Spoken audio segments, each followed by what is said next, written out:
थे कमजोर प्रधानमंत्री दिल्ली में बैठा है, ये हथियार कहां से आते हैं? तो नरेंद्र मोदी जी, ये 300 किलो ये RDX कहां से आया? अगर बलात्कारी कोई अब्दुल होता, कोई रहमान होता, तब भाजपा RSS के ये चड्डी वाले सड़कों पर लौट रहे होते हैं। आप गोबर को च्यवनप्राश समझकर खाने वाले लोग हैं। गोबर ऑलराउंडर पदार्थ है। शिलाजीत क्या होता है भैया, उससे पूछिए, उनको कैसे पता चला कि शिलाजीत किस काम आता है? बहुत हुई महंगाई की मार, आओ भगाएं भाजपा सरकार। की जगह पर किसी मुसलमान का नाम होता तो आप नागिन डांस नाच रहे हो। अरे बताओ ना, अरे बेशर्मो, अबे सत्य के दलालों, हवसियों, चड्डी गैंग के पत्रकारों। आज प्रधानमंत्री जी, आपकी बेशर्मी की हद पार हो गई। आपके आवाज से चंद कदमों की दूरी पर देश की बेटियां, हिंदू बेटियां आज सड़कों पर हैं। और आपकी पुलिस, तारीपार गृह मंत्री जी, आपको कर्नाटक चुनाव में जाने का समय है और देश की बेटियों के लिए शर्म नहीं है, एक पैसे का शर्म नहीं है। ये लोग बेशर्म लोग हैं और ये लोग सत्ता के खुदगर्ज हैं, हवशी लोग हैं। ये सिर्फ और सिर्फ कुर्सी पाना चाहते हैं। जहां देश की बेटियां लगातार आंदोलन कर रही हैं, दिल्ली के जंतर मंतर पर है और जबरन इनको डराया गया, धमकाया गया, किसी के कपड़े फाड़े गए, किसी के छाती पर हाथ लगा। आप सब ने देखा, पूरा देश ने देखा, पूरा देश उद्वेलित है। अब पूरा देश पूछ रहा है कि आप फर्जी हिंदू धर्म के जो ठेकेदार बनते हैं, आज कहां हैं? आपका जमीर मर गया? ये सवाल पूछता है भारत और इन पर थूकता है भारत। सबसे बड़ा सवाल है, आप कब निकलेंगे घर और मकानों से प्रधानमंत्री जी? आप कब निकलेंगे तारीपार गृह मंत्री जी? कब निकलेंगे स्मृति ईरानी जी? पालघर की घटना पर आप नागिन डांस रहे थे। जब पता चला कि वो साधु का हत्यारा भारतीय जनता पार्टी का कार्यकर्ता है, बिल में घुस गए। तब से अब तक नहीं निकले हैं, नहीं निकलते। ये लोग हर चीज में राजनीतिक फायदा निकालते हैं। इसको जाट वर्सेस ठाकुर की लड़ाई मना रहे हैं। ये जाति का लड़ाई नहीं है, ये धर्म की लड़ाई नहीं है, ये देश के बहन बेटियों की इज्जत आबरू बचाने की लड़ाई है। और पूरे देश से अपील करता हूं मैं, निकलना होगा अपने घर और मकानों से, जंग लड़ना होगा भाजपा RSS के इन बेईमानों से, जिनके बाप दादा गोरे अंग्रेजों की मुखबरी करते थे। आज उन्हीं के नाजायज औलादें पाकिस्तान की जासूसी कर रहे थे। प्रदीप करूरकर, आप मीडिया के लोगों ने नहीं दिखाया। अगर उनके जगह पर किसी मुसलमान का नाम होता तो आप नागिन डांस नाच रहे होते। अगर बलात्कारी कोई अब्दुल होता, कोई रहमान होता, तब भाजपा RSS के ये चड्डी वाले सड़कों पर लौट रहे होते। आप बताइए ना, कहाँ है ये, किस बिल में छुपे हैं? हम तो कहते हैं हरियाणा के तमाम भाजपा विधायकों से आपको इस्तीफा दे देना चाहिए। क्या आप इतने बेशरम हो गए कि आप विधायक सांसद बनने के लिए अपने बेटियों की आवाज नहीं बन रहे? मैं गारंटी के साथ कहता हूं, पूरे देश में घूम घूम कर देश की बेटियों के इंसाफ की लड़ाई लड़ूंगा। और ये बात यही नहीं रुकेगी। पूरे देश के लोग देश के पहलवान बेटियों के साथ हैं। जब गोल्ड मेडल लेके आते हैं प्रधानमंत्री जी, सेल्फी लेते हैं, फोटो लेते हैं। और आज जब देश की बेटियां सड़कों पर अपने इंसाफ के लिए गुहार लगा रही हैं, जब इनका FIR दर्ज नहीं किया जा रहा था, हम सुप्रीम कोर्ट का धन्यवाद करते हैं, जिनके आदेश के कारण FIR दर्ज हुआ। निश्चित तौर पर देश के हर नौजवानों को, देश के हर नागरिकों को देश की बेटियों के इंसाफ के लिए सड़कों पर निकलना होगा। आप लोग सवाल उस पर नहीं पूछते, सजा मिलेगी। अरे भैया, देश में संविधान है, देश में लोकतंत्र है। ये कोई भाजपा RSS के नेताओं का बपौती नहीं है, दहेज में लेके नहीं आया। ये तो वो लोग हैं जो गोरे अंग्रेजों की दलाली कर रहे थे। और इतने बेशरम कैसे प्रधानमंत्री जी 80,000 का मशरूम खा के सो रहे होंगे? आप इतने निष्ठुर अमानवीय कैसे हो सकते हैं? जिस आदमी के अंदर जमीर जिंदा होगा, देश के इन पहलवान बेटियों के साथ होगा। कौन सा गुंडा कब वजीर हो जाए आपको पता है? ये लोग कुत्सित मानसिकता के लोग हैं। क्या अनुराग ठाकुर की बेटियां, अनुराग ठाकुर की घर की महिलाएं आज सड़क पर होती, तब भी वो क्या यही बात बोलते? हमने देखा है, बलात्कार के 99% मामले सामाजिक पारिवारिक दृष्टिकोण से दब जाता है।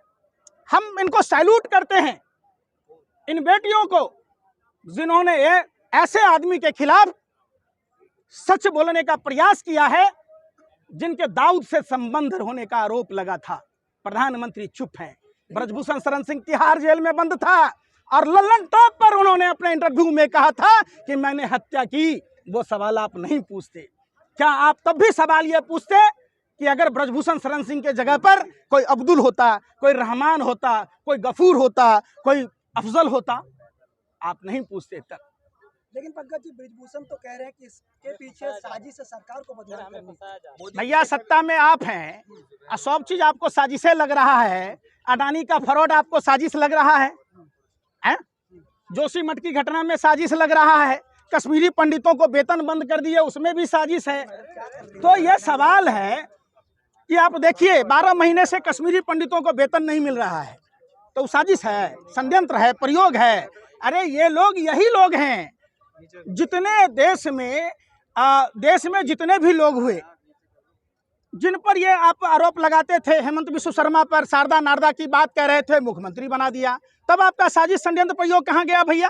नारायण राणे को आपने मंत्री बना दी। आज शुभेंदु यहाँ आप जो है आप क्या बात कर रहे हैं? क्या यहाँ आंदोलनजीवी लोगों का कब्जा हो गया है, टुकड़े गैंग आ गए हैं। आपकी बहन के साथ अगर ऐसा होता तब भी आप यही सवाल कहते? अरे भाई मैं पूछ रहा हूँ, आप पत्रकार हैं, आप गोबर को च्यवनप्राश समझकर खाने वाले लोग हैं। गोबर ऑलराउंडर पदार्थ है, खेत में पड़े तो खाद का काम करता है, दिमाग में पड़े तो आप जैसे अंधभक्त पत्रकार को पैदा कर देता है। आप भी इतनी बेशर्मी मत कीजिए। देश का कोई मीडिया दिखा नहीं रहा है और आप हंसी ठिठोला कर रहे हैं। अरे आपका पत्रकारिता पर लानत है और आप जैसे पत्रकारों पर थूकता है भारत। जितना झुमका नहीं गिरा बरेली के बाजार में, आप लोगों का स्तर गिर गया। आप तब भी सवाल पूछ रहे हैं। एक बेटी हिम्मत करके पूरे देश के सामने में अपने उस दुष्कर्म के सच को सामने रख रही है। हमें उसके हौसले को बढ़ाना चाहिए। काश आपकी बहन होती, आपकी बेटी होती, आपकी माँ होती, तब भी क्या आप सवाल करते? आप जलालत भरी जिंदगी जी रहे हैं, आपको डूब मर जाना चाहिए मुंह में काली पोत कर। आप पत्रकार नहीं हैं, आप भाजपा के गुंडा हैं, आप भाजपाई गुंडे हैं, आप अंधभक्त पत्रकार हैं। आपके सोचने समझने की शक्ति खत्म हो गई है। वो कह रहे हैं शिलाजीत की रोटी थोड़ी खाते हैं, कितने लोगों से एक साथ रेप कर रहे हैं। शिलाजीत क्या होता है भैया? उससे पूछिए, उनको कैसे पता चला कि शिलाजीत किस काम आता है? अरे भैया ये भी तो बात है ना, आप वो नहीं पूछते। अब माफिया नहीं है, दाऊद के साथ उनका संबंध नहीं था। अरे भैया बोला ना पत्रकार महोदय। अरे भैया आप उसी गैंग में थे क्या? तिहाड़ जेल में बंद नहीं था? आप बताओ ना भाई। सर ब्रजभूषण लगातार ये भी कह रहे हैं कि बार बार अपने बयान बदले जाते हैं लोगों के द्वारा, इस वजह से ऐसी चीजें हो रही हैं। अच्छा, हाँ जी। तो ब्रजभूषण शरण सिंह पर ये बात है, तो ब्रजभूषण शरण सिंह इस्तीफा देकर अगर दूध के दूल्हे हैं तो क्यों नहीं कहते कि आप हमको नार्को टेस्ट करा लो, पॉलीग्राफ टेस्ट करा लो? श्रद्धा के मामले में आपने देखा होगा, आरी कहाँ से आया, किस दुकान से आया, उसका पॉलीग्राफ टेस्ट हुआ। तो क्या नार्को टेस्ट नहीं होना चाहिए, पॉलीग्राफ टेस्ट नहीं होना चाहिए ब्रजभूषण शरण सिंह का? इसलिए नहीं हो रहा है कि वो भाजपा का सांसद है, हैं? आप बताइए ना, भाजपा को चुनाव की परी है, चुनाव जीत हार के मायने रख रहा है। आप बताइए, आप महिला पत्रकार। सर भाई बात ही नहीं सुनी जाती, आपको क्या लगता है देश की आम बेटी की बात सुनी जाएगी, बिल्कुल देश में की नहीं सुनी जाएगी? बिल्कुल। जो भी नारा प्रधानमंत्री ने दिए 2012, 13, 14 में, ठीक उसके विपरीत काम किया उन्होंने। जैसे 2 करोड़ युवाओं को रोजगार देने की बात थी, 10 साल में 20 करोड़ युवाओं को रोजगार देना था, इन्होंने 1 करोड़ युवाओं को रोजगार नहीं दी। बहुत हुई महंगाई की मार, आओ भगाए भाजपा सरकार। 400 रुपए के सिलेंडर 1200 रुपए हो गई। आप देखिएगा, बहुत हुआ महिलाओं पर अत्याचार, आओ भगाए भाजपा सरकार। एक निर्भया कांड में कितना देश उद्वेलित हुआ, निर्भया को इंसाफ मिला, सिंगापुर तक की इलाज की व्यवस्था हुई। तो क्या भारतीय जनता पार्टी के नेताओं को पूर्ववर्ती सरकार से यह नहीं सीखना था? क्या देश की पहलवान बेटियां जो तिरंगे का सम्मान और देश के सम्मान में अपना खून पसीना बहाकर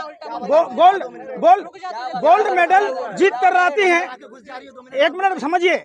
तो ये सवाल उठता है कि अब आप अगर इतने ही पाक साफ हैं तो आप क्यों नहीं करते? ये बीफ एक्सपर्ट की बात करते हैं, बीफ एक्सपर्ट पर पाबंदी नहीं लगाते। तो ये सबसे बड़ा सवाल है कि जांच क्यों नहीं उस पर एफआईआर दर्ज किए गए, क्यों नहीं उसको जेल में डाला जा रहा है? ये तमाम बातें हैं और देश की बेटियों के इंसाफ के लिए सभी देशवासियों से हाथ जोड़कर विनती है, निकलिए अपने घर और मकानों से। अगर अपने बेटियों को बचाना है तो भाजपा आरएसएस के नेताओं के खिलाफ आपको मोर्चा संभालना होगा, बचाना होगा भारतीय जनता पार्टी आरएसएस के नेताओं, गद्दार नेताओं से, जो अपने ही मुल्क के। आप 42,000 महिलाएं गायब है गुजरात से, गुजरात स्टोरी पर बात नहीं होती है, वहाँ कौन सा एंगल है बताओ? क्यों चुप है सरकार? गए थे केरला गए थे। अरे भाई केरला स्टोरी का फेक न्यूज हो गया ना 20,000 वाला।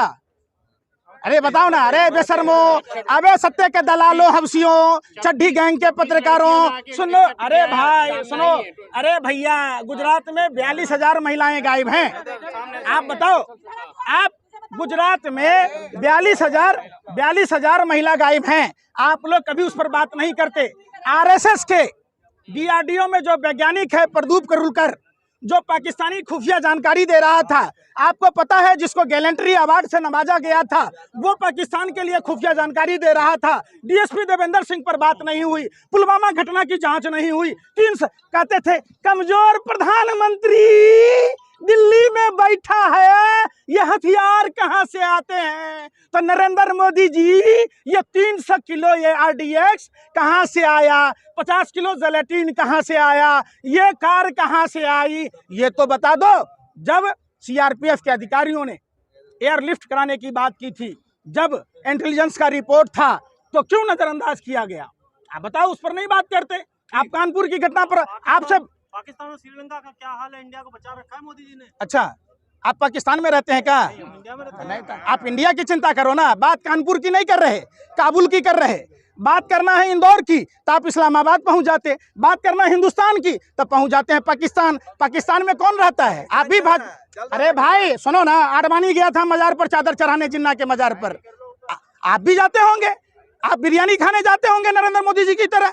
आप हिंदुस्तान के पत्रकार हैं, आप बेशर्मों को इतना भी शर्म नहीं है कि आप हिंदुस्तान की बात कीजिए। अरे हिंदुस्तान की बेटी, अरे सुनो ना, अरे आप जैसे पत्रकारों ने देखा है देश ने, आप जैसे पत्रकार जो भाजपा कार्यालय में तथैया नाच रहे ना घाघरा चोली पहन के, उनकी बदौलत है। ये पाकिस्तान की बेटियां नहीं है, ये हिंदुस्तान की बेटियां हैं और ये हिंदू समाज की बेटियां हैं। आप अगर इतने ही चिंतित हैं तो आप इनको इंसाफ दिलाइए, आप उसकी बात नहीं करेंगे। अरे बेशर्मो, सत्ता के दलालों, हबसियों, शर्म करो, डूब मरो। आपकी बेटियां होती, आपकी बहन होती, तब भी आप पाकिस्तान का नजारा दिखा रहे होते क्या?